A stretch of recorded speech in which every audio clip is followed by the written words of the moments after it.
విజయనగరం జిల్లా శృంగవరపుకోట నియోజకవర్గం కొత్తవలస మండలంలో నకిలీ నర్సింగ్ కాలేజ్ నిర్వహిస్తున్నారు. కౌముది ఇంగ్లీష్ మీడియం స్కూల్ను కౌముది నర్సింగ్ కళాశాలగా నిర్వహిస్తున్నారు.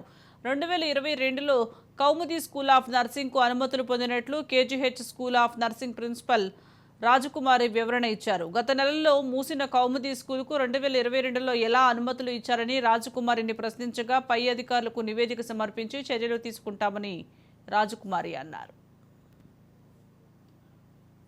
వాళ్ళది కౌముది స్కూల్స్, దానిలోనే ఈ నర్సింగ్ స్కూల్ కూడా ఆ సొసైటీలో ఇంక్లూడ్ చేశామని చెప్పారు వాళ్ళు. ఇక్కడ నాకు చెప్పింది ఏంటంటే ఈ స్కూల్ కంప్లీట్గా రన్ అవ్వట్లేదట. ఇంకా ఇది ఓన్లీ నర్సింగ్ స్కూల్ కోసమే మేము పెట్టుకున్నాము. ఇక్కడ స్టూడెంట్స్ ఎస్కాట్ ఎక్కడికి వెళ్ళిపోయారని చెప్పారు. ఇప్పుడు స్కూల్ మరి ఇక్కడ ఉన్నది లేదనేది అట్ ప్రెజెంట్ అయితే ఇక్కడ వేరే పిల్లలు ఎవరిని నేను చూడలేదు, జనరల్ ఎడ్యుకేషన్ పిల్లల్ని నేను చూడలేదు. ఈ సంవత్సరానికి రెన్యూవల్ కోసం అని చెప్పేసి ఫస్ట్ ఇన్స్పెక్షన్ కోసం మేము వచ్చాం. మమ్మల్ని ఇద్దరిని ఏపీఎన్ఎంసీ ఇన్స్పెక్టర్లుగా ఈ స్కూల్ ఇన్స్పెక్ట్ చేయడానికి పంపించారు.